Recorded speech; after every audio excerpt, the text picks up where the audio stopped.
You need to hear this if you're worried about your thyroid health. This tiny gland could be hiding a serious issue.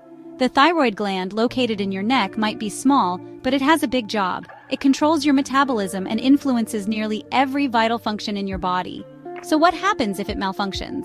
When your thyroid doesn't work properly, it can lead to serious issues like heart problems, weight gain, and even depression.